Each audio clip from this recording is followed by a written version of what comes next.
Assalamualaikum warahmatullahi wabarakatuh.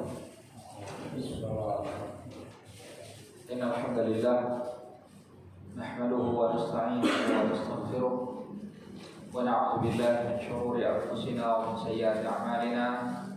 Man yahdihillahu fala mudilla lahu wa man yudlil fala hadiya lahu. Asyhadu an la ilaha illallah wahdahu la syarika lahu wa asyhadu anna Muhammadan 'abduhu wa rasuluh.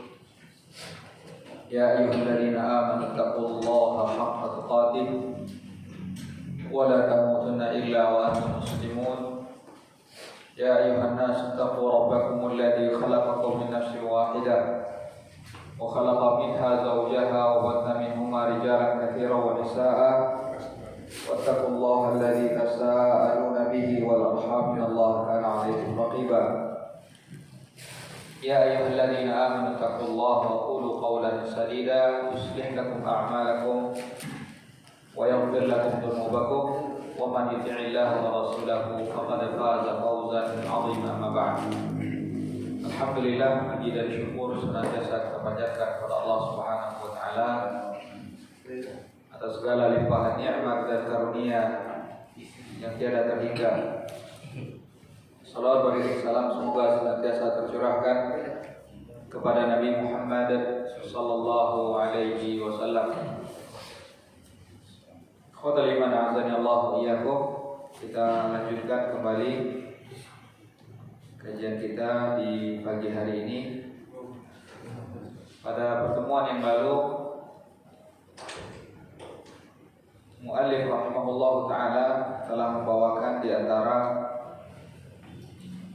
hadis Nabi sallallahu alaihi wasallam yang menunjukkan tentang keutamaan ilmu, tentang mempelajari ilmu. Salaka tariqan yaltamisu yatlubu fihi ilman sulika bihi tariqun min turuqil jannah. Siapa yang menuntut ilmu atau meniti suatu jalan, dia mencari ilmu di jalan tersebut, maka dengan itu dia akan disampaikan kepada jalan-jalan surga. Karena memang jalan-jalan yang menuju surga itu sangat banyak sekali.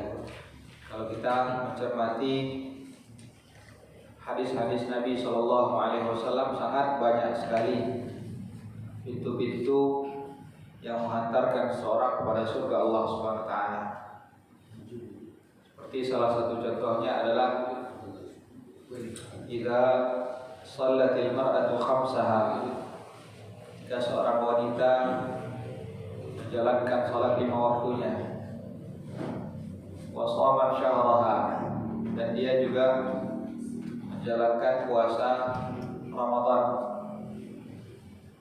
wa hasanat farjaha, dan dia menjaga kemaluannya, wa ata'at ba'laha, dan dia mentaati suaminya, maka akan dikatakan kepadanya udkhulil jannah min ayyi bab syi', akan dikatakan kepadanya masuklah ke dalam surga dari pintu manapun engkau ingin masuk ke dalamnya. Ini menunjukkan apa? Seorang yang berilmu, dia mendapatkan banyak jalan yang akan menghantarkan dia ke surga. Dia tahu banyak hal yang akan menghantarkan dia ke surga. Seperti salah satu contoh lagi, ketika seorang mengetahui bahwa siapa yang setelah salat dia membaca suratul Ikhlas, kemudian membaca ayat kursi, lam yamna'hu min dukhulil jannah illa al-maut. Tidak ada yang menghalangi dia dari masuk surga kecuali hanya kematian. Ini menunjukkan bahwa membaca surat Al-Ikhlas, Qul huwallahu ahad, dan membaca ayat kursi setelah selesai sholat 5 waktu, itu salah satu jalan yang memasukkan seorang ke dalam surga. Contoh lainnya, hadis di mana Rasulullah Shallallahu Alaihi Wasallam bertanya kepada Bilal ketika beliau pernah mendengar telapak kaki Bilal itu telah terlebih dahulu didengar di dalam surga. Rasulullah Shallallahu Alaihi Wasallam bertanya, apa kiranya yang membuat Allah SWT memberikan kemuliaan tersebut kepada Bilal? Apa jawabannya? Beliau mengatakan, ma ahdatsu qad illa tawadda'tu 'indaha wa shallaitu rak'atayn. Kata Bilal, tidak sekalipun aku berhadas, melainkan aku langsung wudu. Artinya dia selalu menjaga kondisi dalam suci. Karena memang ini sifat orang beriman. La yuhafidhu 'ala al-wudu' illa mu'min. Tidak ada yang senantiasa berupaya menjaga kondisi wudunya untuk senantiasa dalam kondisi suci kecuali orang-orang beriman. Nah, kata Bilal, setiap kali beliau berhadas, beliau berwudu, kemudian beliau sholat 2 rakaat. Maka kemudian Nabi SAW menyampaikan bahwa itulah yang menjadi sebab kau mendapatkan keutamaan tersebut. Ya, ini kan hal-hal yang kecil yang diajarkan oleh Rasulullah SAW, namun ganjarannya sangat besar. Kayak ini salah satu makna siapa yang menuntut ilmu sulika bihi tariqun min turuqil jannah. Allah akan bukakan baginya pintu-pintu jalan-jalan menuju pintu-pintu surga. Karena orang yang berilmu dia mengetahui banyak hal yang akan menghantarkan dia ke dalam surga Allah Subhanahu wa taala.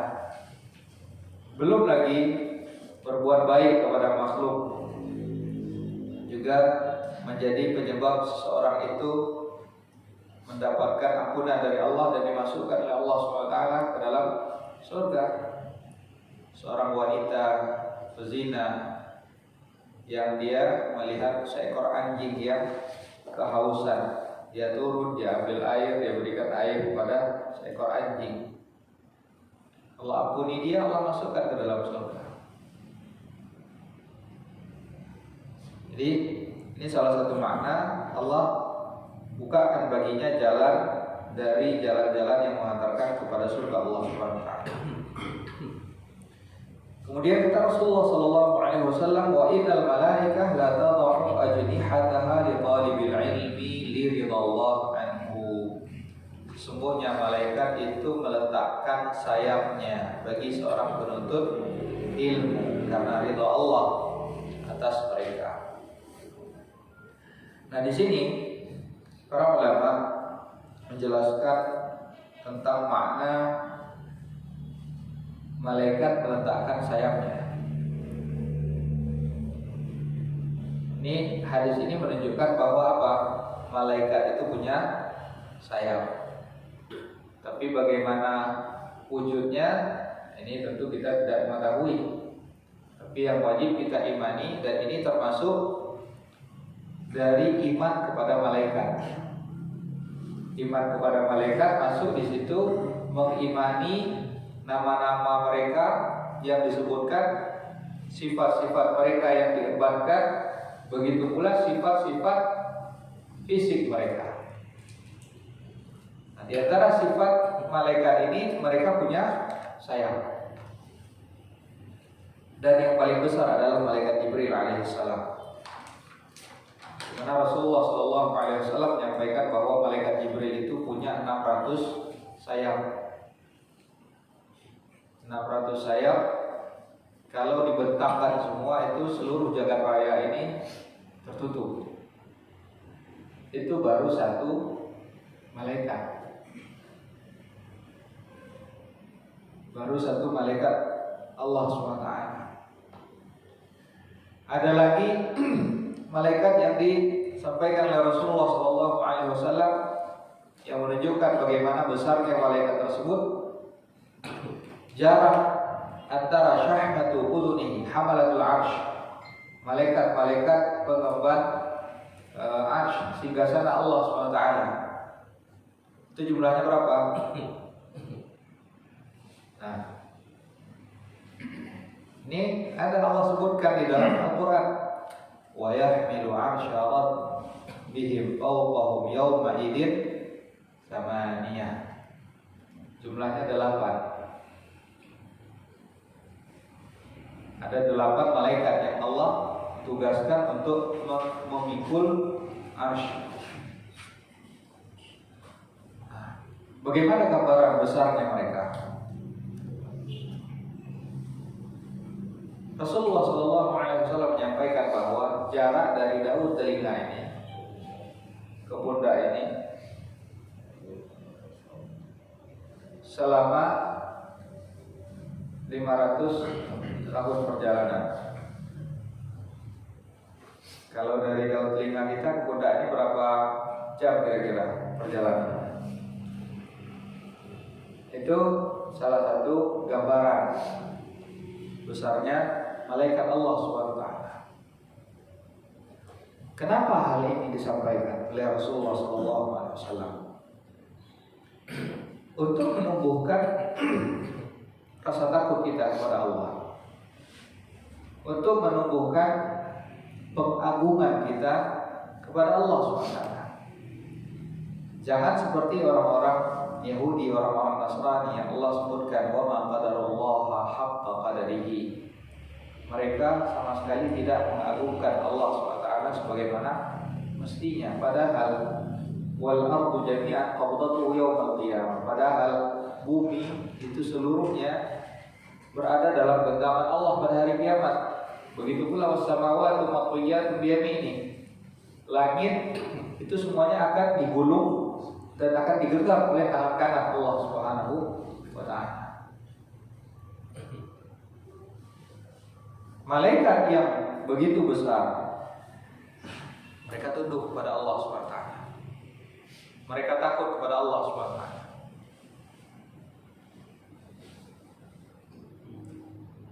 Mereka senantiasa mentaati Allah Subhanahu wa ta'ala. Tadi baru kita sebutkan 2 jenis malaikat dan bagaimana besarnya mereka. Dan jumlah malaikat sangat banyak sekali. Rasulullah SAW menyampaikan bahwa Baitul Ma'mur, kalau manusia tawafnya kan di sekitar Ka'bah. Nah, malaikat itu mereka tawafnya di Baitul Ma'mur. Baitul Ma'mur ini setiap harinya dimasuki oleh 70.000 malaikat setiap hari. Setelah mereka masuk, mereka keluar sampai akhir masa nanti dia tidak akan masuk lagi. Artinya setiap hari silih berganti 70.000 malaikat. Dapat kita bayangkan berapa banyaknya malaikat.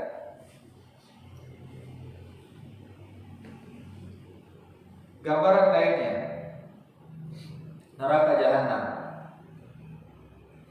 Yu'ta bi Jahannam laha 70.000 zimam. Neraka Jahannam akan didatangkan nanti di mana ada 70.000 tali kendalinya. Dan setiap tali itu akan dipegang, ditarik oleh 70.000 malaikat. Berapa banyak malaikat saat itu? Begitu pula Rasulullah SAW menyampaikan bahwa langit yang kita lihat ini baru sama dunia. Batas mata kita melihat ini baru sama dunia. Bintang-bintang yang kita lihat, galaksi yang ada itu baru sama dunia. Belum lagi langit ketujuh, itu baru tingkatan terendah yang kita lihat ini. Karena Allah mengatakan apa? Walaqad zayyana as-samaa'a ad-dunya bimasabiha. Dan telah kami hiasi langit-langit dunia dengan masabih, dengan bintang-bintang. Batas pandangan kita itu baru hanya sampai kepada langit dunia, belum langit tingkat berikutnya sampai pada tingkat 7. Nah, langit itu tidak ada sejengkal jarak pun di langit, melainkan di situ ada malaikat yang bersujud kepada Allah SWT. Makanya Rasulullah SAW menyampaikan qattatis sama wa huqqa laha an ta'id. Langit itu berdering. Seperti halnya kalau kita di rumah kayu, kalau terlalu banyak itu kan kita mendengar suara berdering. Begitu pula dengan langit, qattatis sama, berdering. Wa huqqa laha an ta'id. Dan memang itu wajar. Karena kata Rasulullah SAW tidak ada jarak sejengkal pun di langit, melainkan di situ ada malaikat yang sujud. Nah, keimanan seperti ini, khutul iman azanallahu iyyakum. Orang yang benar-benar beriman pasti ini akan melahirkan di dalam dirinya pengagungan yang besar kepada Allah, rasa takut yang besar kepada Allah SWT. Betapa tidak malaikat yang begitu besarnya mereka tunduk kepada Allah, takut kepada Allah. Maka sudah seharusnya kita yang lebih lemah ini harus lebih takut lagi kepada Allah Subhanahu wa ta'ala. Nah, rasa takut ini akan memotivasi kita untuk senantiasa melakukan kebaikan, dan ini akan menghantarkan kita ke surga Allah SWT. Nah, ini salah satu makna kenapa Allah SWT bukakan jalan-jalan menuju surga bagi mereka yang menuntut ilmu. Nah, di antara makna, kita kembali lagi kepada hadis Nabi SAW. Di antara makna malaikat meletakkan sayapnya seperti yang disebutkan oleh Ibn Juma'ah di sini. Di antaranya ada yang mengatakan maknanya adalah mereka itu merendahkan diri di hadapan penuntut ilmu. Karena memang Allah SWT mengangkat derajat orang-orang yang berilmu. Lihat bagaimana Allah perintahkan malaikat sujud kepada Adam. Kapan Allah perintahkan? Setelah malaikat mengatakan apa? Qalu subhanaka la ilma lana illa ma 'allamtana. Allah perintahkan mereka sujud. Allah angkat derajat manusia dengan ilmu. Jadi mereka merendahkan dirinya. Ini salah satu maknanya. Makna yang lain yang disebutkan oleh para ulama, makna wada'u al-ajniha, meletakkan sayap di sini, maknanya adalah mereka itu turun dan menghadiri majelis-majelis ilmu. Dan ini juga pernah disampaikan oleh Rasulullah SAW bahwa ada malaikat yang ditugaskan untuk apa? Untuk keliling mencari majelis-majelis ilmu. Ini salah satu maknanya. Makna yang lain adalah at-tawqir wa ta'zim. Itu malaikat mengagungkan mereka, menghormati mereka, menghormati para penuntut ilmu. Yang keempat, makna lainnya adalah malaikat itu mengangkat mereka dan menolong mereka untuk sampai kepada apa yang dia inginkan. Allah berikan bantuan kepada mereka sehingga mendapatkan apa yang mereka inginkan.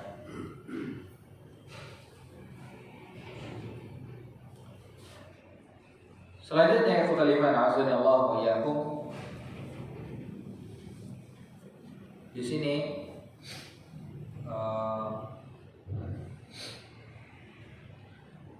Ibn Juma'ah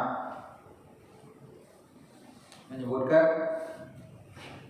wa amma ilhamul hayawanat bil istighfar lahum. Adapun kenapa hewan-hewan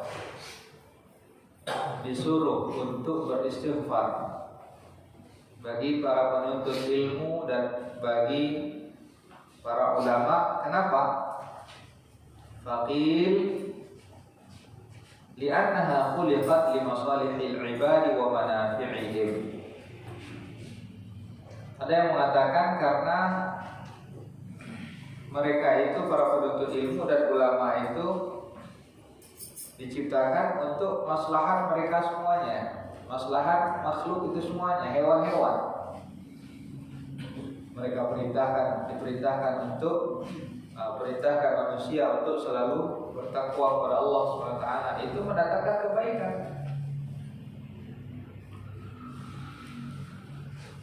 Karena perbuatan dosa seperti disampaikan oleh Ibnu Qayyim rahimahullah taala di dalam kitab Ad-Da' wa Dawa, obat dan penawarnya penyakit, bukan obat dan penawarnya, tapi penyakit dan penawarnya. Beliau menyebutkan di antara pengaruh-pengaruh buruk dari dosa dan maksiat. Di antara pengaruh buruknya itu adalah di mana dosa tersebut dapat menjadikan pelakunya rendah di hadapan Allah, dia dibenci oleh Allah, sehingga dia pun dibenci oleh makhluk.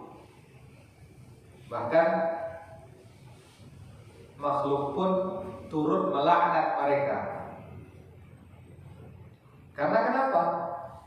Seperti dikatakan oleh, dinukilkan oleh Ibnu Qayyim rahimahullah taala di antara perkataan-perkataan para ulama dahulu, hewan-hewan di permukaan bumi sampai kalajengking itu mereka turut melaknat pelaku maksiat. Karena kenapa?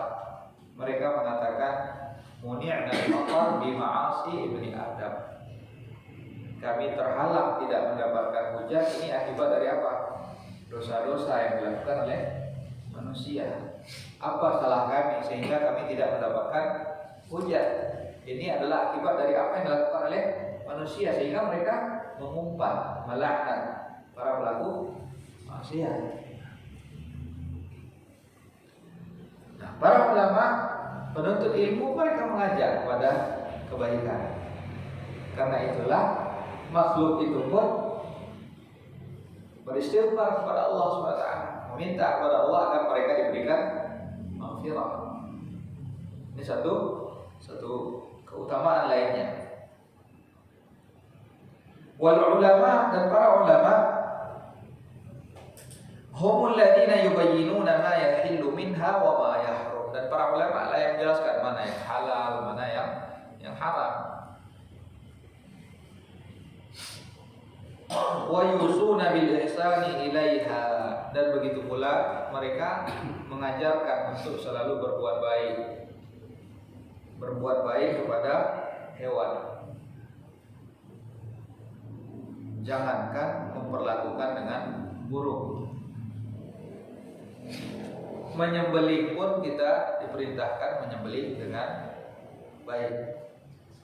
Innallaha katabal ihsana ala kulli syai'.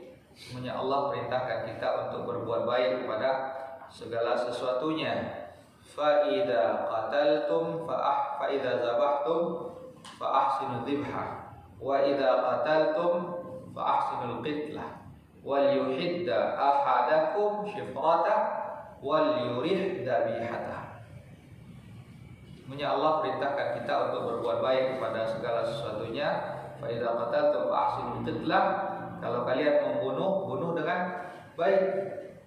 Ketika berperang, bunuh dengan baik. Artinya apa? Kalau sudah orang itu sudah terbunuh, tidak usah dimutilasi lagi, tidak usah dipotong-potong lagi. Wa idza dzabhtum fa ahsinu dzibha. Kalau kalian menyembelih, sembelih dengan cara yang baik. Ini juga terkandung satu faidah di sini dalam perintah Rasulullah SAW. Ahsinu dzibha, sembelihlah dengan cara yang baik.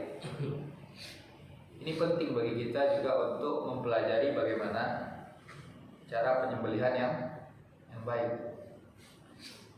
Karena ini sering kita alami, bahkan setiap tahun setidak-tidaknya penyembelihan itu selalu dilaksanakan. Kayak Idul Adha. Kasihan kadang-kadang kita melihat hewan ketika penyembelihan itu tersiksa. Sapi pada umumnya, karena sapi itu di lehernya ini kan ada lemak-lemaknya itu. Banyak yang memotong sapi itu di bahagian situ sehingga lama putusnya. Bahkan ada yang mengira sudah putus, sapinya dibiarkan ternyata belum putus, sapinya masih jalan-jalan, darahnya sudah kemana-mana, sakitan sapinya. Padahal kan seharusnya coba ukur sekitar 4 jari dari jangkung sapi itu. Nah, itu di situ disembelih. Di situ disembelih dan itu akan langsung putus ke saluran nafas dan makanannya. Dan itu bisa sekali sayatan. Kalau yang banyak kita lihat sapi itu berkali-kali digorok, ini sakit. Lebih baik kalau sekiranya sekali sayatan itu langsung putus. Nah, itu bisa. Dan alhamdulillah kalau yang sudah kita laksanakan kemarin-kemarin ini, alhamdulillah sekali sayatan itu sudah putus. Jadi tidak lama sakitnya. Ini harus kita pelajari juga. Fa idza dzabhtum fa ahsinu dzibha wal yuhidda ahadakum syafratah, dan hendaknya tajamkan mata pisau yang akan kalian pakai, wal yurih dzabihata, dan buat hewan yang akan disembelih itu rileks. Jangan dia dibuat stres dulu. Dimana di sini kita nyembelih, sampingnya daftar antrian hewan yang akan menunggu sembelihan. Ini udah stres dulu. Seharusnya jauhkan tempatnya. Jauhkan tempatnya, jangan sampai melihat hewan yang disembelih. Atau jangan pula kita candai hewan itu, lihat cedeklah, mengkilek misalkan. Jangan. Ini kita diperintahkan untuk berbuat baik kepada hewan, dan ketahuilah kalimat azanillahu wa iyyakum. Bisa jadi berbuat baik kepada hewan yang kita lakukan itu bisa jadi itu nilainya sangat berat di sisi Allah SWT, sangat besar di sisi Allah SWT. Karena kalau berbuat baik kepada manusia, mungkin ini sangat rentan kepada riya, ada tujuan-tujuan, motif-motif di belakangnya. Tapi berbuat baik kepada hewan, ini sangat kecil sekali kemungkinan ada udang di balik bakwan. Kalau ada udang di balik bakwan, langsung habis. Berbuat baik kepada hewan ini sangat kecil sekali ada motivasi sesuatu yang diharapkan dari hal tersebut. Maka bisa jadi itu nilainya sangat berat, sangat besar di sisi Allah SWT.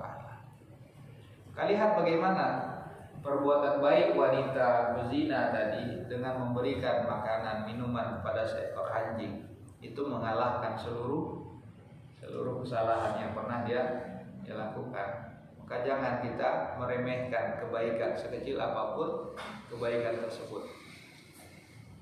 Bisa jadi ikhwatul iman azanillahu wa iyyakum, kita sedang jalan, tiba-tiba kita melihat di depan kita itu tanpa sadar ada semut. Kita berusaha menghindari jangan sampai menyakitinya. Bisa jadi itu adalah satu nilai kebaikan. Ketika kita ingat bahwa Allah perintahkan kita untuk berbuat baik kepada hewan, maka saya menghindar karena ingin menjalankan apa yang Allah perintahkan. Bisa jadi itu memiliki nilai besar di sisi Allah Subhanahu wa taala. Nah, maka karena hal-hal inilah, karena mereka itu para ulama dan para penuntut ilmu mengajak kepada kebaikan, karena itulah Allah perintahkan mereka untuk membalas kebaikan yang telah mereka lakukan dengan cara apa? Beristighfar. Allah perintahkan mereka untuk beristighfar kepada Allah Subhanahu wa taala.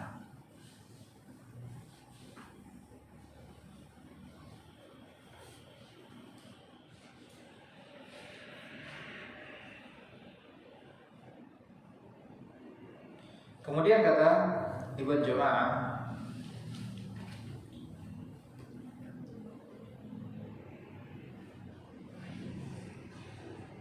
dari Abu Hurairah radhiyallahu anhu dalam hadis yang marfu' yang diriwayatkan oleh Al-Imam Ad-Darqutni, kemudian Al-Imam At-Tabrani, beliau mengatakan ma'ubidallah, Rasulullah sallallahu alaihi wasallam mengatakan ma'ubidallah bi syai'in afdala min fiqhin fi dinin. Tidaklah ada satu bentuk ibadah yang dilakukan oleh seorang hamba kepada Allah Subhanahu wa taala yang lebih mulia daripada fiqhin fi dinin, daripada mempelajari ilmu agama, memahami ilmu agama. Jadi ini mungkin salah satu jawaban dari pertanyaan yang ada pada pertemuan yang lalu. Ada yang menanyakan kalau bagaimana sikap kita terhadap orang yang mengatakan bahwa lebih baik melakukan ibadah-ibadah yang lainnya daripada menuntut ilmu. Justru kita katakan bahwa bagaimana kita melakukan ibadah itu dengan benar kalau kita tidak belajar,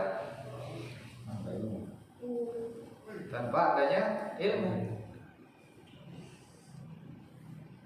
Jadi ini menunjukkan bahwa menuntut ilmu itu adalah merupakan afdal al-qurbat, ketaatan yang paling besar, yang paling afdal. Wala faqihun wahidun asyaddu 'ala syaitan min alfi 'abid. Dan sungguh satu ahli faqih, satu ahli agama, satu orang yang berilmu itu asyad, lebih ditakuti, lebih dikhawatirkan, lebih kuat, sehingga sangat ditakuti oleh syaitan daripada alfu 'abid, 1000 ahli ibadah. Karena ahli ibadah saja yang tidak ada ilmunya bisa jadi dia mendatangkan kerusakan ketika dia berkata tanpa dasar ilmu. Juga sudah kita sampaikan kemarin contohnya orang yang sudah 99 kali membunuh, dia ingin bertaubat. Dia tanya, siapa orang yang paling berilmu? Dia ingin bertanya, tapi dia justru ditunjukkan bukan kepada seorang ulama, tapi justru ditunjukkan kepada orang soleh ahli ibadah saja. Dan orang ini tidak tahu. Dia menjawab tidak dengan ilmunya. Sehingga ketika ditanya apakah dia masih bisa bertaubat, dia katakan tidak bisa bertaubat lagi. Karena dia merasa 99 sudah dia melakukan pembunuhan, ini sangat berat. Mustahil dia untuk dapat bertaubat lagi. Apa yang terjadi? Bukan hanya madarat bagi orang lain, tapi justru bagi dirinya sendiri. Dia akhirnya dibunuh juga. 99 ya kuranglah, lengkap sudah 100 orang yang dibunuh. Tapi orang ini masih bertanya lagi, masih berharap dia masih dapat bertaubat. Sehingga ditunjukkanlah kepada seorang alim. Ditunjukkan kepada seorang alim. Kemudian ditanya, bisakah dia bertaubat? Dijawab, "Waman yahulu bainaka wa bainat taubah." Siapa yang akan menghalangimu untuk bertaubat?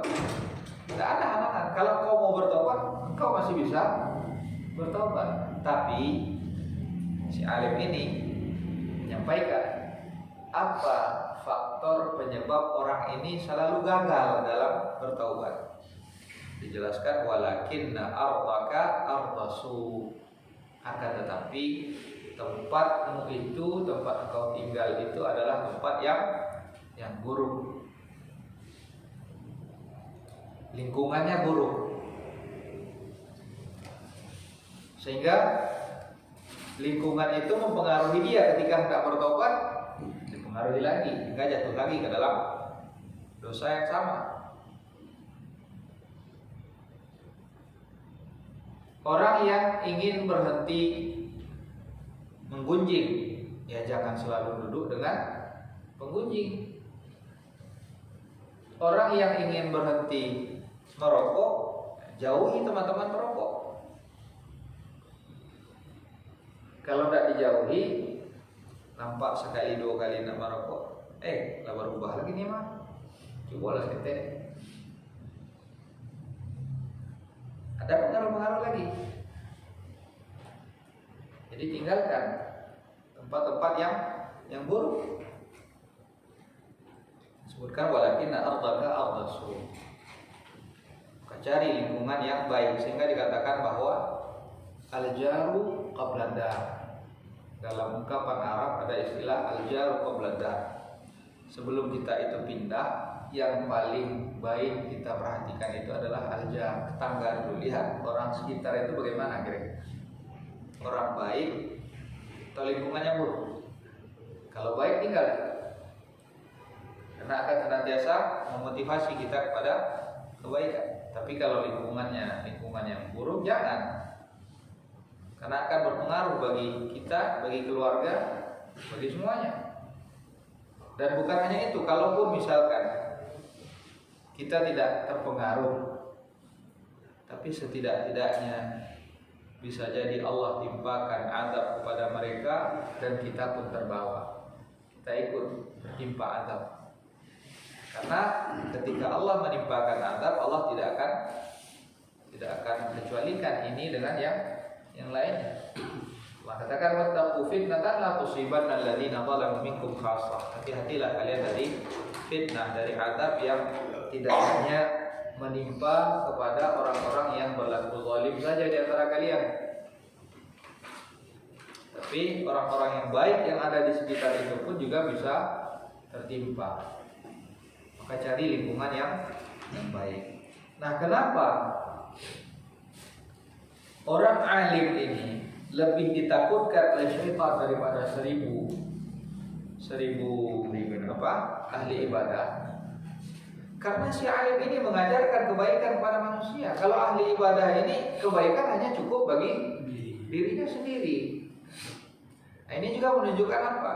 Seorang mukmin yang dapat memberikan manfaat kepada orang lain itu lebih baik.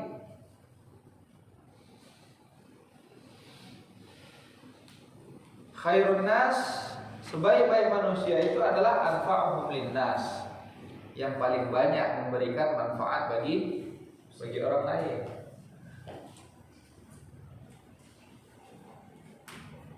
Dan manfaat di sini fatul iman azza wa iyyakum umum sifatnya. Dan manfaat yang paling besar adalah manfaat ukhrawi, manfaat di akhirat. Ini yang paling besar. Maka cari teman-teman yang dapat mendatangkan manfaat akhirat yang besar pada kita semuanya.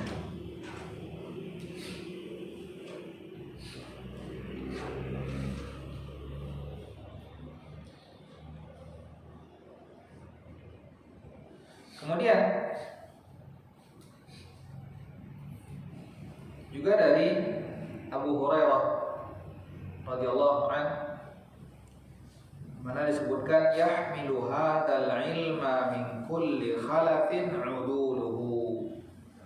Ilmu ini yang akan mengembannya adalah orang-orang yang adil.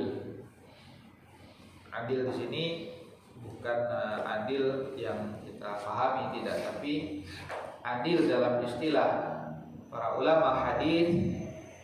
Yang dimaksud dengan adil di sini adalah seorang muslim yang baligh, yang berakal, yang tidak fasik, serta tidak melakukan perbuatan-perbuatan yang menjatuhkan wibawanya. Perbuatan itu boleh, tapi kalau dilakukan justru akan merendahkan wibawanya. Itu yang dikenal dengan istilah khawarimul muru'ah. Ini makna adil. Muslim, aqil, baligh, tidak fasik. Bukan orang yang dikenal suka melakukan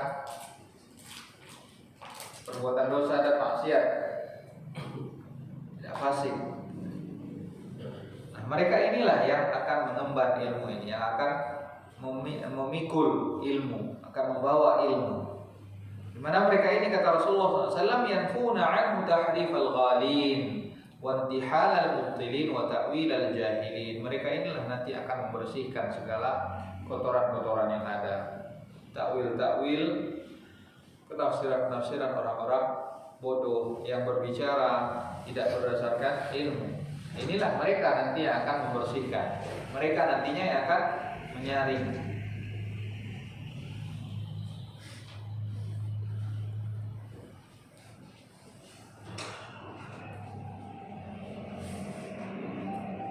Kemudian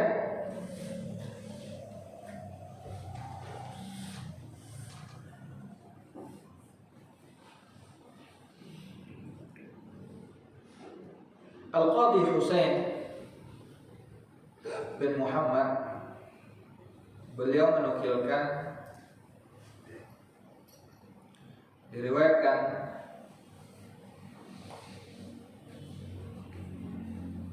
di sini Ibnu Jamaah rahimahullah taala membawakan beberapa asar, tapi asar ini kita lewatkan karena adalah asar-asar yang dhaif, yang lemah, bahkan ada yang maudhu'.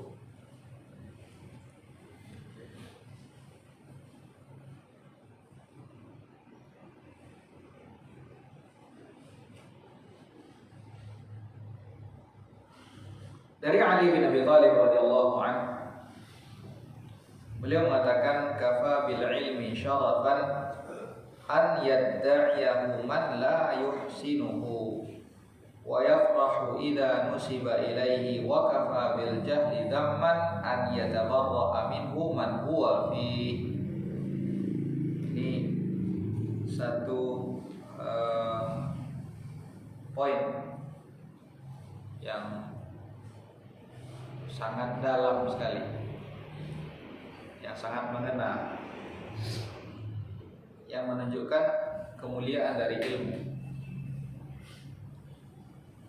Di antara hal sepele yang menunjukkan kemuliaan ilmu, kata Ali bin Abi Thalib itu, kafa bil ilmi syarafan, cukuplah kemuliaan bagi suatu ilmu itu, di mana setiap orang walaupun dia tidak berilmu tapi dia mengaku berilmu. Setiap orang selalu ingin menunjukkan pendapatnya, mengemukakan pendapatnya, agar terlihat apa? Dia adalah seorang yang berilmu. Kata Ali bin Abi Thalib, cukuplah ini sebagai bukti bahwa memang ilmu itu mulia.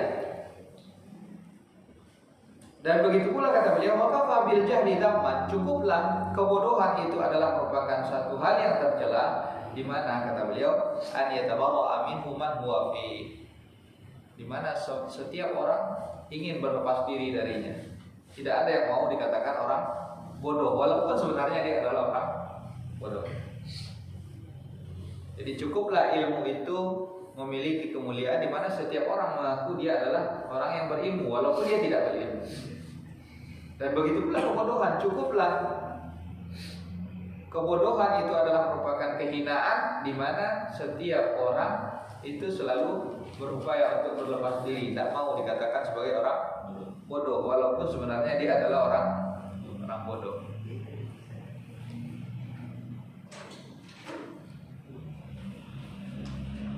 Kemudian juga ada yang mengatakan khairul mawahib al-aqlu wa syarrul masaib al-jahlu.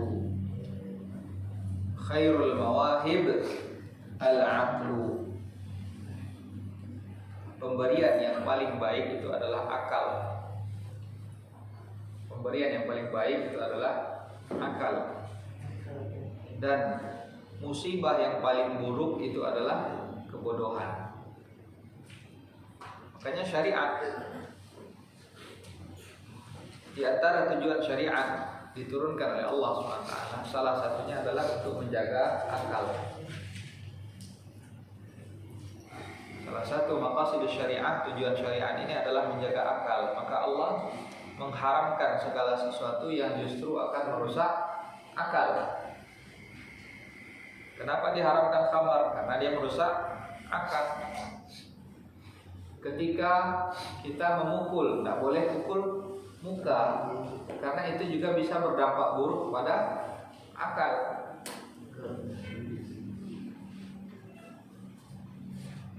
Karena akal ini adalah hal yang mulia yang ada pada diri manusia. Dan begitu pula musibah yang paling buruk, petaka yang paling buruk itu adalah kebodohan. Abu Muslim Al-Khawlani rahimahullah ta'ala, beliau mengatakan, al-ulama'u fil ardi mithlun nujum. Kedudukan para ulama di muka bumi ini seperti halnya bintang-bintang. Al-ulama'u fil ardi mithlun nujum fis sama, seperti halnya bintang-bintang yang ada di langit.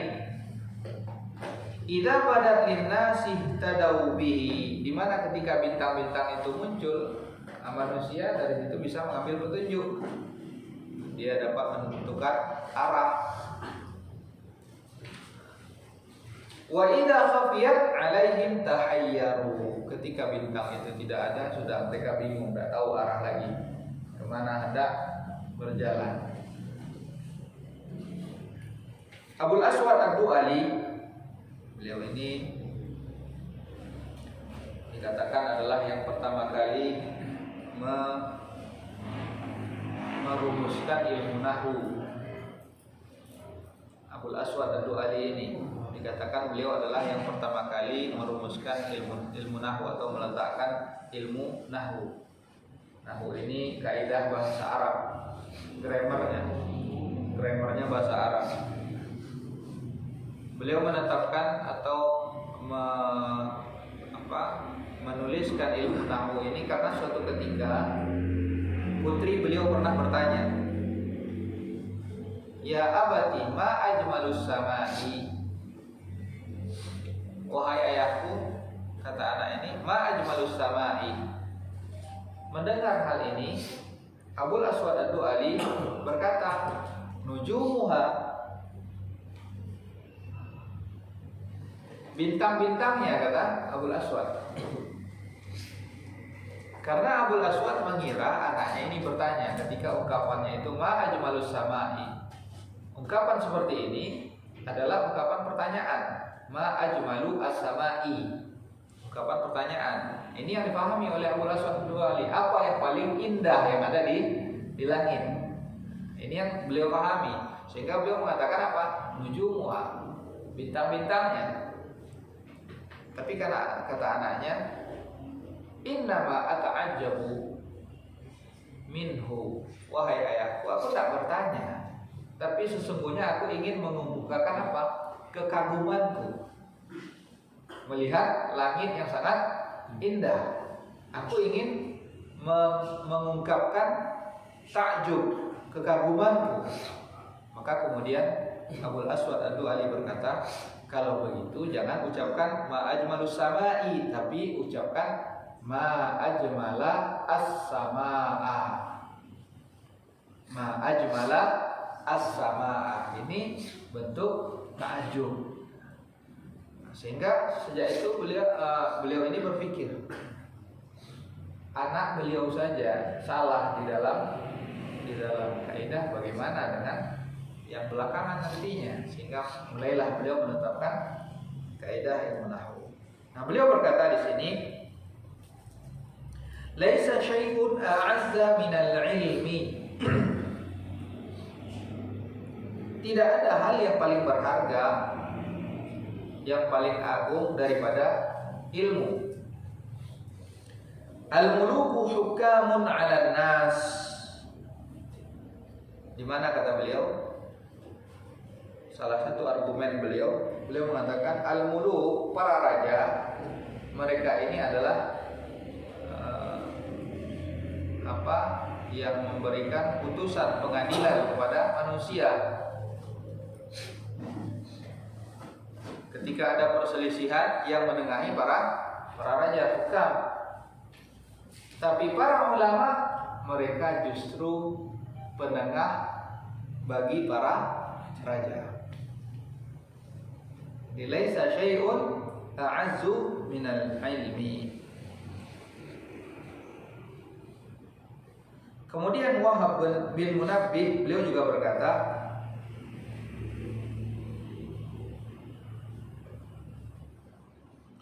yatasha'abu minal ilmi asyarafu wa in kana sahibuhu daniyan wal 'izzu wa in kana mahinan wal qurbu wa in kana qasiyan wal ghina wa in kana faqiran wal mahabatu wa in kana wadi'an. Wahab bin Munabbih beliau berkata, dari ilmu itu akan bercabang, akan keluar cabang yang sangat banyak, bercabang berbagai macam hal. Kata beliau, di antara yang akan keluar muncul dari ilmu yang dimiliki oleh seorang adalah asyaraf, kemuliaan. Seorang akan menjadi mulia, wa ikana sahibuhu daniyan, walaupun orangnya ini bukanlah, kedudukannya bukan orang terpandang, tapi dengan ilmu dia akan mulia. Wal 'izzu wa in kana mahinan, begitu juga dia akan mendapatkan al-'izz, disegani. Wa in kana mahinan, walaupun dia bukanlah orang yang, kalau dalam statusnya bukanlah orang yang disegani. Wal qurbu wa in kana qasiyyan, begitu pula dia akan menjadi orang yang terdekat. Wa in kana qasiyyan, walaupun jaraknya jauh. Wal ghina wa in kana faqiran, dan dia akan menjadi orang kaya walaupun secara kenyataan mungkin dia adalah orang yang fakir. Wal mahabata wa in kana wadi'an, dan dia pun akan menjadi orang yang disegani, yang berwibawa, walaupun secara lahir mungkin dia terlihat orang yang biasa-biasa saja. Mu'adz bin Jabal radhiyallahu anhu beliau berkata, ta'allamul ilma, pelajarilah ilmu, kata Mu'adz bin Jabal. Ta'allamul ilma fa inna ta'allumahu hasanah, karena mempelajari ilmu itu adalah satu kebaikan. Wa talabahu ibadah, dan menuntut ilmunya adalah merupakan ibadah. Wa mudzakaratuhu tasbih, mengulang-ulang ilmu itu adalah salah satu bentuk dari tasbih. Wal bahthu anhu jihad, dan mencari ilmu itu adalah salah satu bentuk jihad. Wa badlahu qurbah, mengeluarkan harta untuk menuntut ilmu itu adalah salah satu bentuk qurbah, yang mendekatkan diri kepada Allah SWT. Wa ta'limahu man la ya'lamuhu shadaqah, dan mengajarkannya kepada orang yang tidak mengetahuinya itu adalah merupakan sedekah. Ini tiga ungkapan Mu'adz bin Jabal radhiyallahu anhu yang menunjukkan keutamaan daripada ilmu. Fudail bin Iyad, masih ada yang ingat dengan Fudail bin Iyad? Sudah kita sampaikan dulu. Fudail bin Iyad ini siapa beliau ini? Beliau ini dulu adalah seorang perompak, tukang begal, perampok. Di antara yang disebutkan kisah bertaubatnya ini, suatu ketika dia ingin melakukan kejahatan, dia mendengar ada lantunan firman Allah SWT, alam ya'ni lil ladzina amanu an takhsha'a qulubuhum li dzikrillah wa ma nazala minal haqq. Beliau mendengar ayat ini dilantunkan, alam ya'ni lil ladzina amanu, kapankah akan datang masanya bagi orang beriman hati mereka itu akan menjadi khusyuk. Ini adalah taubih, celaan dari Allah bagi orang-orang beriman, namun hatinya itu belum tergerak, belum tunduk ketika mengingat Allah SWT. Celaan dari Allah SWT. Kenapa orang-orang beriman itu tidak mau meninggalkan keburukan, padahal telah disebutkan ayat-ayat Allah SWT. Mendengar ayat tersebut, beliau langsung bergetar. Langsung beliau mengatakan bahwa beliau bertobat kepada Allah Subhanahu wa taala. Khatul iman azani Allah wa iyyakum. Ayat ini sebagaimana dikatakan oleh sahabat Rasulullah sallallahu alaihi wasallam, kalau tidak salah adalah Abdullah bin Mas'ud. Beliau mengatakan bahwa ayat ini Allah turunkan hanya beberapa tahun setelah diutusnya Rasulullah sallallahu alaihi wasallam. 4 tahun setelah diutusnya Rasulullah sallallahu alaihi wasallam. Artinya 4 tahun itu sebenarnya sudah merupakan masa yang cukup agar orang-orang itu dengan ayat-ayat Allah itu menjadi lebih baik. Tapi kenapa mereka masih jauh dari Allah SWT? Nah, ini sebenarnya adalah satu teguran bagi kita. Allah turunkan ayat ini kepada Rasulullah dan Rasulullah menyampaikannya. Dan ini turun di masa para sahabat radhiyallahu anhu. Para sahabat saja dalam tenggang waktu selama itu sudah mendapatkan teguran dari Allah SWT. Bagaimana dengan kita? Padahal kita mengetahui bagaimana keimanan para sahabat, bagaimana baiknya mereka, tapi mereka sudah ditegur oleh Allah SWT. Bagaimana dengan kita ya, yang sudah sekian lamanya kita senantiasa mendengarkan ayat-ayat Allah Subhanahu wa taala. Tapi yang menjadi petaka ketika kita mendapatkan Al-Qur'an justru berdebu di lemari buku kita. Kalau kita mendapati Al-Qur'an itu berdebu di lemari buku kita, bisa jadi debu yang ada di hati kita itu lebih tebal. Kalau Al-Qur'an di lemari itu sudah berdebu, bisa jadi debu yang menutupi hati kita itu lebih tebal.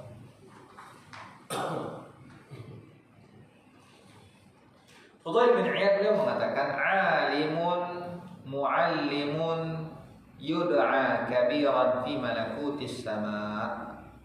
Seorang alim yang dia juga mengajarkan ilmunya, itu dia adalah orang yang besar fi malakutis sama, orang besar di jagat raya, di alam semesta ini. Sufyan bin Uyainah beliau mengatakan, arfa'un nasi 'indallahi manzilah. Orang yang paling tinggi kedudukannya di sisi Allah Subhanahu wa taala adalah man kana bainallah wa baina ibadihi. Orang yang merupakan perantara antara Allah dengan hambanya. Siapa? Itu para ulama. Perantara antara kita dengan Allah SWT. Bagaimana kita mengetahui apa yang Allah perintahkan adalah Rasul. Nah, setelah Rasul meninggal, siapa yang akan menjelaskan? Itu para ulama. Mereka inilah perantara. Mereka ini adalah orang yang paling tinggi kedudukannya di sisi Allah SWT. Kata Sufyan bin Uyainah, wa humul anbiya wal ulama. Mereka itu adalah para nabi dan para ulama. Beliau juga berkata, lam yu'ta ahadun fid dunya syai'an afdala minan nubuwah. Beliau juga mengatakan, tidak ada sesuatu yang diberikan kepada seseorang di dunia ini yang lebih baik daripada kenabian. Tidak ada kedudukan yang paling baik diberikan kepada seorang di dunia ini daripada kenabian, posisi sebagai seorang nabi. Wa ma ba'da nubuwah, dan tidak ada pula yang lebih baik dari kenabian. Tidak ada pula yang lebih baik setelah kenabian, artinya di bawah kenabian tidak ada yang lebih baik daripada ilmu wal fiqh, ilmu dan pemahaman. Faqila amman hadha, ditanya, Ini dibandingkan kepada siapa? Beliau mengatakan anil fuqaha'i kullihim. Ini tentang siapa? Maka dijawab oleh Sufyan bin Uyainah bahwa ini tentang seluruh fuqaha. Kemudian Sahal bin Abdullah At-Tustari, beliau mengatakan man arada an-nazara ila majalisil anbiya, siapa yang ingin melihat majlisnya para nabi, falyanzur ila majalisil ulama, maka lihatlah pada majlisnya para ulama, fa'rifu lahum dzalik. Al-Imam Syafi'i mengatakan in lam yakunil fuqaha'ul 'amiluna awliya Allah falaysa lillahi wali. Kata Imam Syafi'i, kalaulah para fuqaha yang beramal, para ulama yang beramal dengan ilmunya, kalaulah mereka itu bukan dianggap sebagai wali Allah, maka sungguh tidak ada lagi wali Allah. Artinya mereka itulah wali Allah Subhanahu wa ta'ala. Ibnu Umar radhiyallahu anhu mengatakan majlisu fiqhin khairun min ibadati sittina sanatan. Lihat, ini satu pandangan yang sangat jauh dari Ibnu Umar radhiyallahu anhu. Beliau mengatakan majlisu fiqh, majlis ilmu, di mana seorang itu belajar, duduk di suatu majlis, itu kata beliau khairun min ibadati sittina sanah, lebih baik daripada ibadah yang dilakukan oleh seorang selama 60 tahun. Ini benar apa yang dikatakan oleh beliau. Karena orang yang duduk di majelis ilmu, mereka mendapatkan kemuliaan yang sangat besar. Istighfarnya para malaikat, Allah menyanjung mereka. Dan dapat juga kita lihat di sini betapa banyak kita menyebut nama Allah SWT, betapa banyak kita menyebut nama Rasulullah SAW.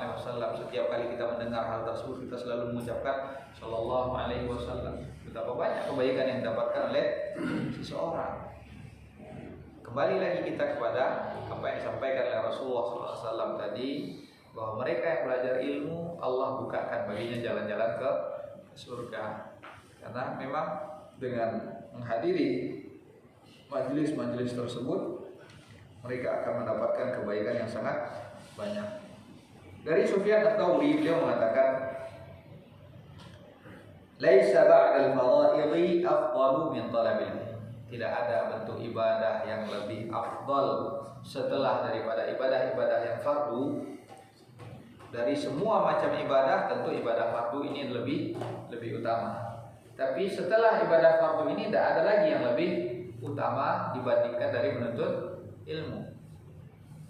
Dan menuntut ilmu ini sudah kita rinci juga dahulu. Ada yang hukumnya fardu ain, ada yang hukumnya fardu kifayah. Dari Al-Imam Az-Zuhri, beliau mengatakan ma'ubidallah bimithlil fiqhi. Tidak ada ibadah yang dilakukan oleh seorang hamba terhadap Allah SWT yang lebih besar nilainya daripada belajar. Dari Abu Dzar dan Abu Hurairah radhiyallahu anhuma, beliau mengatakan babun minal ilmi nata'allamuhu ahabbu ilaina min alfi raq'atin tatawwu'an. Satu bab saja yang kita pelajari, satu bab saja yang kita duduk belajar mempelajarinya, sungguh ini kata beliau ahabbu ilaina, ini lebih kami sukai, lebih kami inginkan min alfi raq'atin tatawwu'an, daripada 1000 rakaat salat sunnah yang kami lakukan. Artinya nilainya sangat besar. Wa babun minal ilmi nu'allimuhu. Kalau tadi satu bab saja yang kami pelajari itu lebih kami sukai daripada 1000 rakaat. Kemudian kata beliau, satu bab saja, satu bab ilmu saja yang kami ajarkan dan kami amalkan, baik itu diamalkan atau belum diamalkan, ahabbu ilaina min mi'ati raq'atin tatawwu'an. Itu lebih kami sukai daripada 100 rakaat salat sunnah. Jadi ini menunjukkan bahwa memang menuntut ilmu itu salah satu bentuk ibadah yang sangat mulia. Dan kita alhamdulillah, coba kita bayangkan, renungkan, mana yang lebih memerlukan banyak energi, salat 1000 rakaat dengan hadir duduk di majelis ilmu. Salat 1000 rakaat ini membutuhkan energi yang sangat luar biasa. Tapi hadir di majelis ilmu, mungkin lawan terberatnya adalah mata manusia. Ini lawan terberat dari duduk di majelis ilmu. Tapi kalau duduk di warung kopi, nah itu insya Allah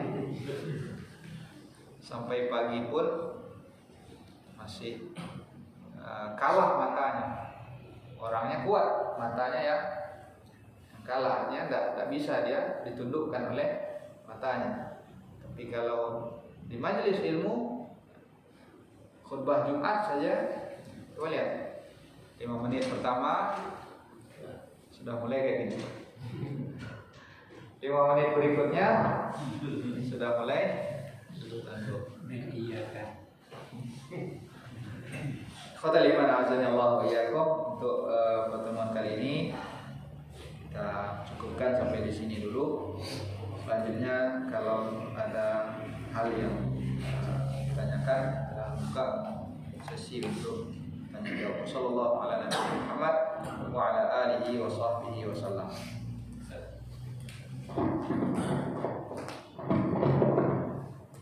Assalamualaikum warahmatullahi wabarakatuh. Yang mau tanyakan ada beberapa istilah mungkin yang kita pahami. Yang pertama asar, yang kedua nukil, yang ketiga marfu. Apa? Marfu ya. Yang keempat maudu, yang kelima mauquf, dan yang keenam fuqaha. Jadi mungkin ada disebutkan Ustaz. Barakallahu fikum. Masya Allah. Baik, mulai kita dari ini ada pertanyaan terkait dengan istilah-istilah yang tadi sudah kita sebutkan ya. Yang pertama adalah athar. Atharun. Jadi memang kayaknya nanti perlu papan tulis juga kayaknya. Mari tulisannya. Ya tulisannya atharun. Kalau secara bahasa athar itu artinya adalah jejak. Secara bahasa athar itu adalah jejak. Namun dalam istilah muhadditsin, ahli hadis, athar itu bisa juga dipakai untuk pengertian hadis atau yang lebih luas cakupannya. Artinya bukan hanya perkataan Rasulullah saja, termasuk di situ perkataan sahabat, tabi'in. Nah, itu bisa juga masuk ke dalam kategori athar dalam cakupan yang lebih luas. Cakupan yang lebih kecilnya adalah penggunaan athar itu juga untuk pengertian hadis. Kemudian yang kedua tadi nukilan. Nukilan ini dari bahasa Arab yang nukila artinya dipindahkan, artinya dicatut, diambil. Dinukilkan dari kitab ini, artinya kita ambil dari kitab. Kemudian istilah yang ketiga marfu. Pengertian marfu ini mungkin juga ada sesudahnya, ada marfu, ada mauquf, kemudian ada maqtu nanti. Ini istilah yang dipakai untuk penyandaran sebuah hadis. Bersandarnya akhirnya ujungnya sampai mana? Kalau ujungnya itu berujung sampai kepada Rasulullah dengan sanad yang bersambung, nanti mungkin ada lagi istilah yang keempat, sanad itu apa Ustaz? Sanad itu mata rantai apa? Kalau mata rantai itu kan dia berkait-kait sehingga bersambung terus. Nah, misalkan kita dapat berita besok ada pembagian THR, wah ini berita ini perlu di cross check ini kebenarannya. Karena kan ini berita ini tentu dari atas. Nah, untuk sampai ke atas itu kan kita harus menelusuri jalannya. Ini kita dengarkan dari siapa? Ya, orang yang kedua ini mendengarkan dari siapa? Sampai nanti ujungnya sampai di atas. Nah, itu disebut dengan sanad. Nah, dalam hadis Rasulullah SAW kan kita mendengar qala Rasulullah berkata. Tapi kan kita tidak bertemu langsung dengan Rasulullah, maka kita perlu telusuri. Biar apa sanad ini harus ditelusuri? Biar tidak mudah-mudah orang berkata ini adalah hadis. Nah, kalau makanya Ibnu Sirin mengatakan al-isnadu minad-din, sanad itu adalah bagian dari agama. Karena kenapa? Laulal isnad, kalau tidak ada sanad maka setiap orang akan bisa berkata ini adalah hadis. Tukang semen punya hadis sendiri terkait dengan keutamaan semen, tukang perabot pun akan punya keutamaan hadis tersendiri menjelaskan keutamaan perabot dari kayu ini. Nah, tapi ketika adanya sanad,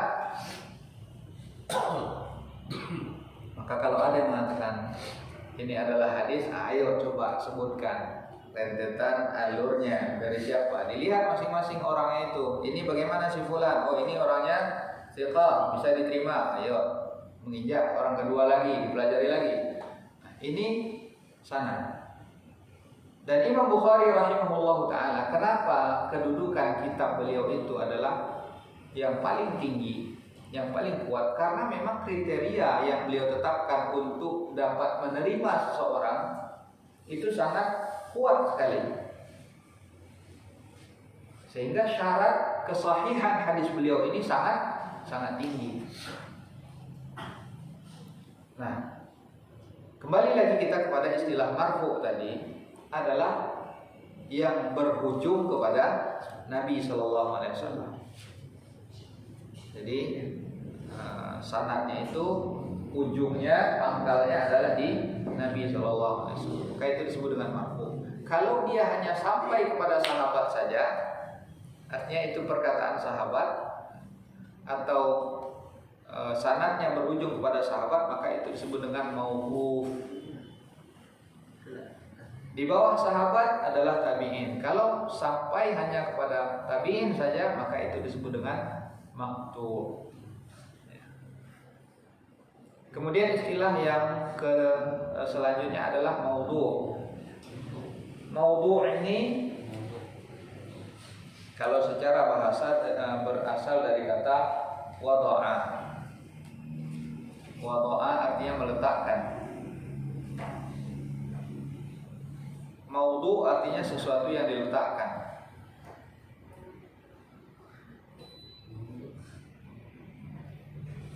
Adapun atau bisa juga sesuatu yang dijatuhkan, diletakkan atau dijatuhkan. Artinya dia tidak ada nilainya, dijatuhkan. Adapun maudhu' dalam istilah ahli hadis adalah al-hadithul mukhtalaqul masnu'ul makdhubu ala Rasulillah. Hadis yang mukhtalaq ini artinya dibuat-buat. Dia tak ada asalnya, dia dibuat-buat. Hadis didong. Dibuat-buat, dan ini juga merupakan satu bentuk kedustaan atas Rasulullah Sallallahu Alaihi Wasallam. Dan ini adalah hadis dhaif yang paling rendah. Hadis dhaif yang paling rendah. Ini sudah tidak bisa ditolerir lagi. Tak bisa diterima dalam kondisi apapun. Ini adalah hadis palsu. Jadi maudhu' itu adalah hadis palsu. Masih ada yang tersisa, Pak? Mungkin apa? Yang contoh palsu itu Fakih tadi ya. cari ilmu sampai ke negeri Cina. Ya. Itu tuh. Ya. Di Banyak antara di pusat-pusat memberikan apanya tuh.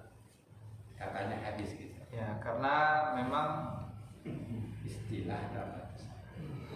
bukan istilah, karena memang banyak sering terdengar itu sehingga orang menganggapnya sebagai hadis. Seperti juga an-nadhafatu minal iman, itu sebenarnya bukan hadis.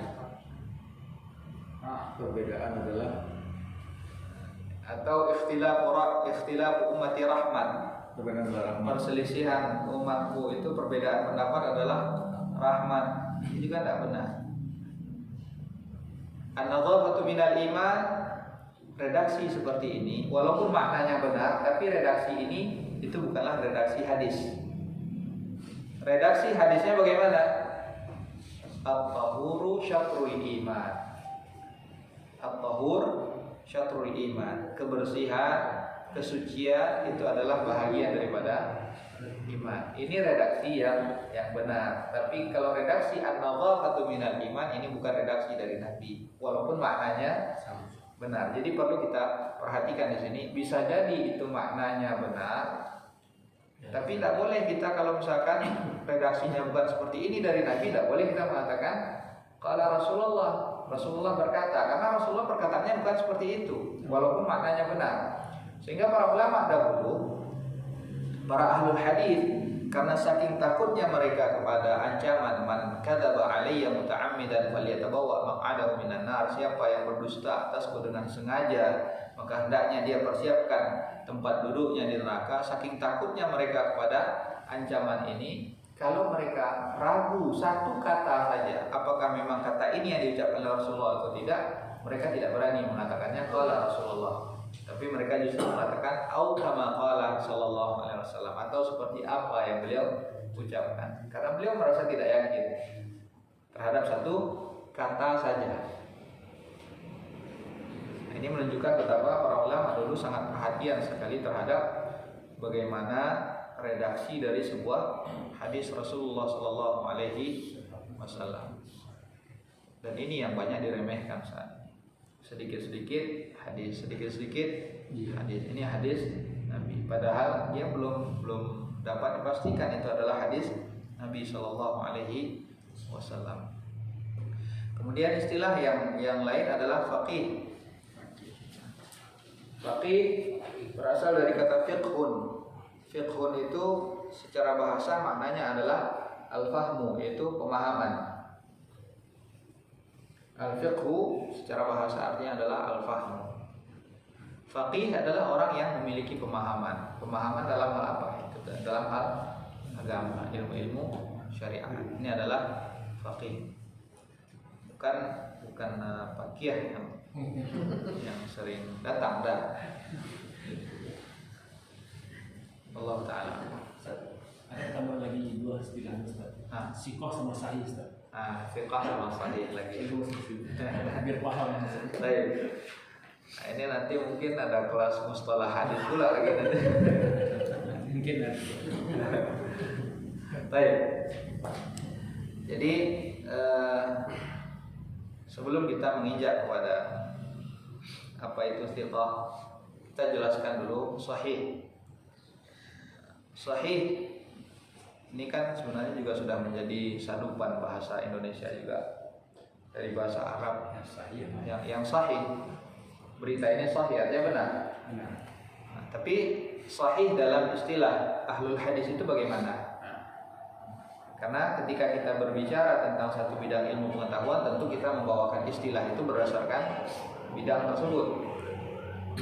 Maka sahih dalam istilah ulama hadis adalah sebuah hadis atau sebuah riwayat yang diriwayatkan pertama ada 5 kriteria yang harus terpenuhi sehingga hadis itu dapat dikatakan sebagai hadis yang sahih. Ada 5 kriteria syarat yang harus dipenuhi. Yang pertama, sanadnya bersambung. Tadi sanad sudah kita jelaskan ya, apa maksud daripada sanad. Rantaian orang-orang yang menyampaikan suatu berita. Kalau sekarang kan kita ingin mencari hadis kan sudah ada buku-bukunya. Imam Bukhari itu sudah jadi bisa jadi rujukan bagi kita. Artinya tidak perlu lagi kita merinci. Misalkan Ustaz, saya mendengarkan hadis dari Ustaz Ahmad misalkan yang menyebutkan Imam Bukhari, saya harus cari tahu dulu Ustaz Ahmad ini nih gurunya dari siapa dia dapatkan, bersambung sampai Imam Bukhari. Tidak perlu lagi karena Imam Bukhari sudah membukukan. Imam Bukhari sudah membukukan dan maka cukup bagi kita hanya menukilkan misalkan dari Imam Bukhari karena kita bisa langsung merujuk kepada buku Imam Bukhari rahimahullah ta'ala. Nah, Imam Bukhari dia gurunya siapa? Guru Imam Bukhari di atasnya lagi siapa? Nah, Imam Bukhari jarak antara beliau dengan Rasulullah SAW itu sanad beliau yang tertinggi dikenal dengan istilah khulafiyah. Artinya antara beliau dengan Rasulullah hanya 3 orang saja. Jadi sanad ini semakin sedikit orangnya antara dia dengan Rasulullah itu nilainya semakin tinggi. Semakin banyak itu semakin turun nilainya. Karena tentu kalau semakin banyak kemungkinan salah itu semakin besar. Kalau ayat banyak sampai singgahnya itu banyak atau kalau ayat nanti pangkal itu tentu di hulu tentu lebih bersih. Nah, tapi cobalah kalau di muaro orang jijia kalau kumpul saja. Makanya ini juga satu hal yang harus kita perhatikan kalau belajar ilmu agama. Tentu kita ngambil dari sumbernya langsung. Ini lebih jernih.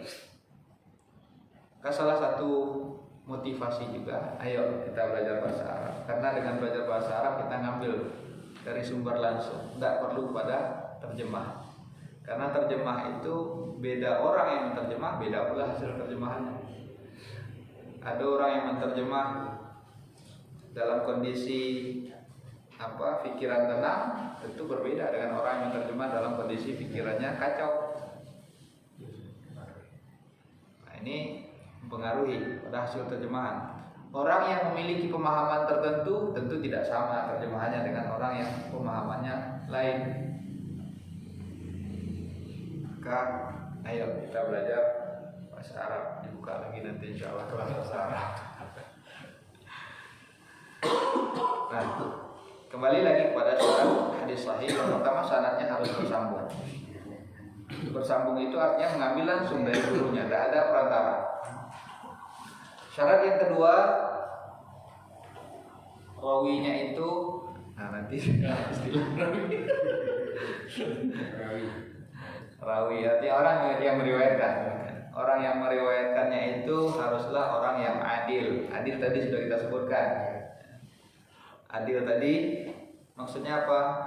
Muslim, balik, berakal, tidak fasik dan tidak melakukan perbuatan-perbuatan yang justru merendahkan wibawanya. Ini yang adil. Kemudian syarat yang ketiga, rawinya itu yang meriwayatkannya tadi juga adalah orang yang dhabit. Nah, dhabit ini apa maksudnya? Dhabit ini adalah orang yang mampu melakukan penjagaan terhadap apa yang dia dengar. Nah, penjagaan ini bisa jadi dengan kekuatan hafalannya. Artinya apa yang dia dengar dia sampaikan seperti itu, tidak ada tambahan, tidak ada pengurangan. Kalau Rasulullah mengatakan akhbara, ya dia sampaikan akhbara, tidak menyampaikan kata lain yang memiliki makna yang sama, tapi menyampaikan sesuai dengan apa yang dia dengar, tanpa adanya penambahan, tanpa adanya pengurangan. Ini yang maksud dengan dhabit, adanya penjagaan. Nah, penjagaan ini bisa dengan kekuatan hafalan atau dengan kalaupun dia tidak punya hafalan yang kuat, dia tulis. Dia tulis, kemudian nanti dia perdengarkan lagi kepada gurunya. Benar tak seperti ini yang dia dengarkan? Ini syarat yang ketiga. Syarat yang keempat dan kelima ini juga penjelasannya sangat panjang. Yaitu terkait dengan hadisnya tidak syadz.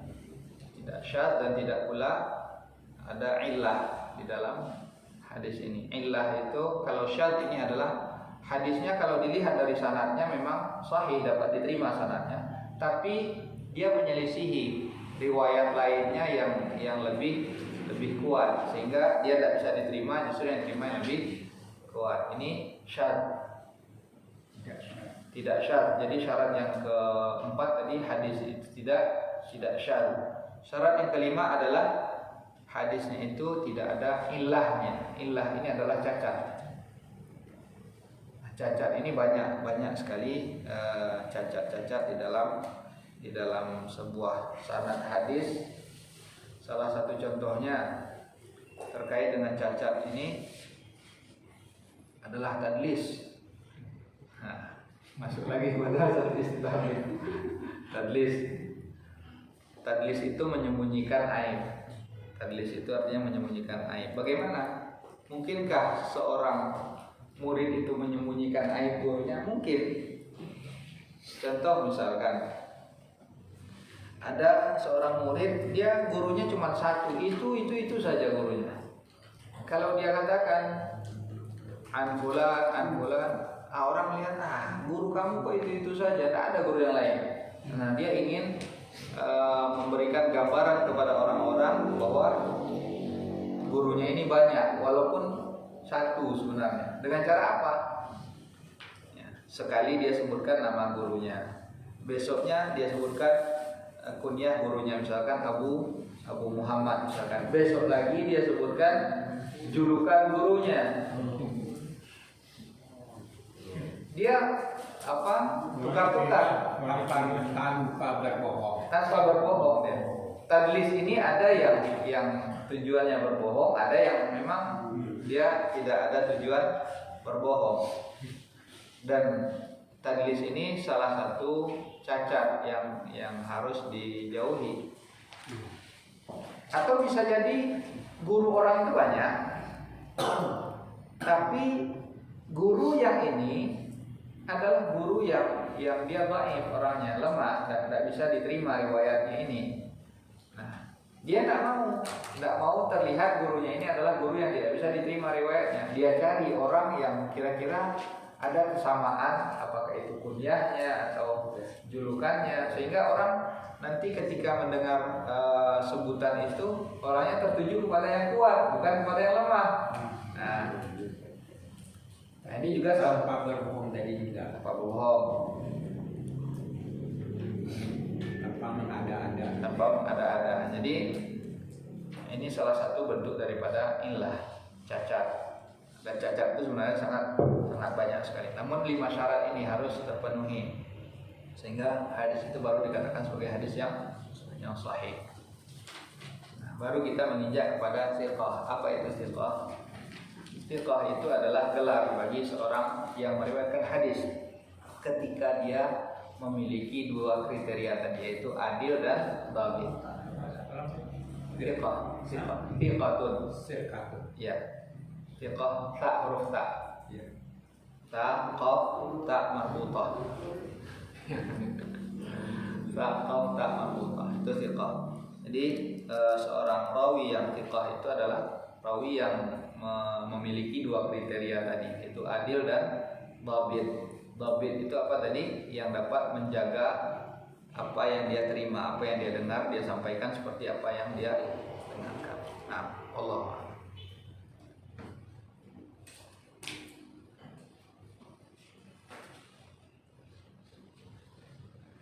Oke, yang lain.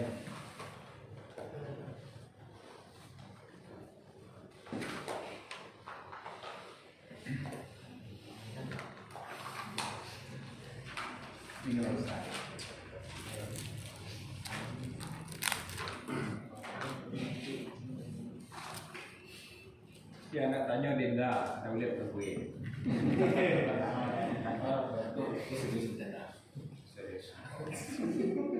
Itu ada apa yang akan datang. Sekarang masih longgar.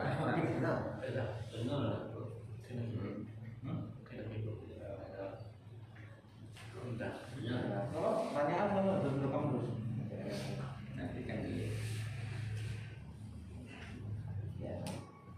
Tanya Sar. Apa? Rekaman masih? Enggak, anak. Ini masih rekaman. Iya, masih rekam.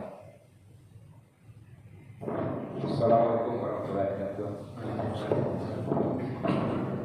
Kita sering mendengar dari ustaz-ustaz, yaitu yang didapat oleh seorang ibu atau wanita. Kalau dia melaksanakan sholat, puasa, patuh pada suami, semua pintu surga akan membuka. Bagaimana dengan kita yang laki-laki Ustaz? Dengan apa kita bisa menandingi ibadah yang sebagai wanita tadi? Karena pernah mendengar kalau kita wudhu yang benar, membaca doa yang benar, itu akan bisa mengantar kita ke surga. Tanpa semua pintu. Tolong penjelasan Ustaz atau yang lainnya. Assalamualaikum warahmatullahi wabarakatuh. Barakallahu fikum. Iri dengan fitrah wanitanya Ustaz. Iri dalam hal kebaikan itu namanya ghibtah. Artinya iri ketika melihat ada kebaikan sehingga kita ingin melakukan kebaikan yang lebih besar lagi. Ini namanya ghibtah. Ini boleh. Ini adalah boleh iri dalam hal ini. Tapi jangan sampai nanti saya ingin jadi wanita aja lah.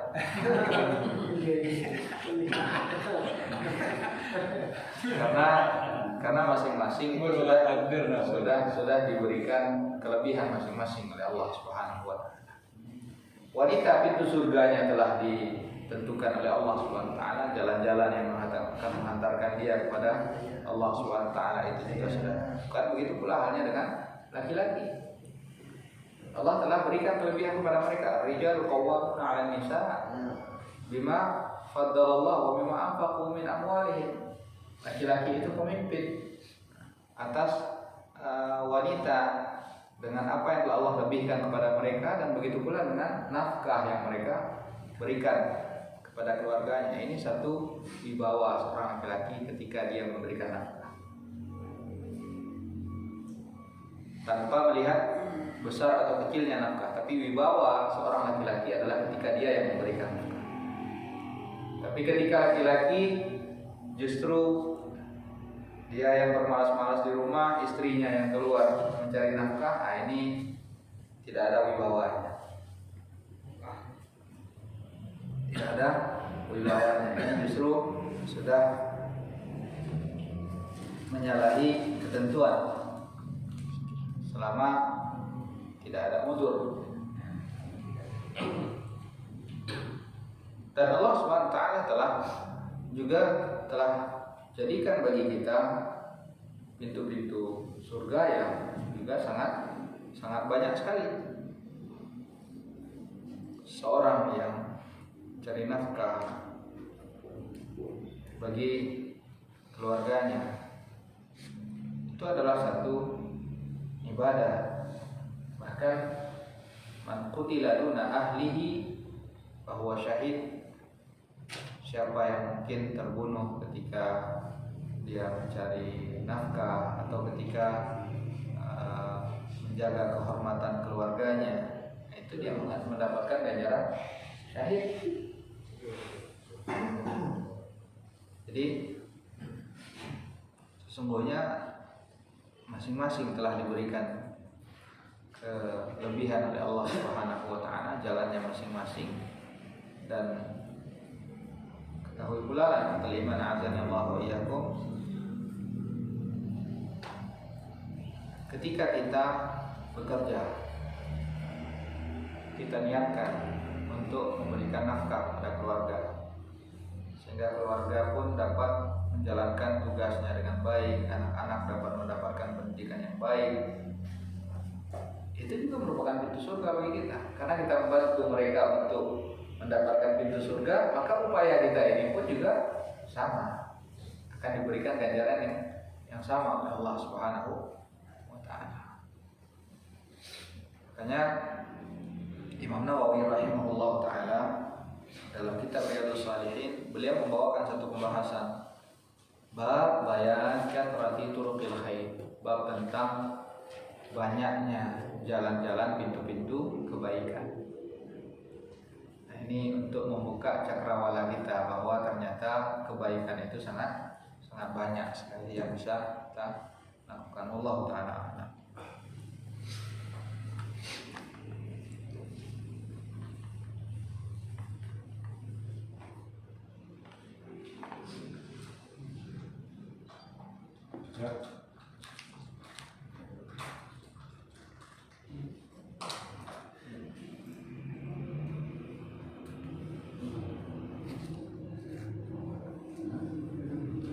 Baik, mungkin kalau dalam sesi formal mungkin lupa pun akan ditanya, mungkin ketika sesi non formal baru akan saya ambil makanan tong mungkin baru. Kita akhiri pembahasan kita pada pagi hari ini. Wassalamualaikum warahmatullahi wabarakatuh. Subhanallah wa bihamdihi, asyhadu an la ilaha illa anta, astaghfiruka wa atubu ilaik. Assalamualaikum warahmatullahi wabarakatuh.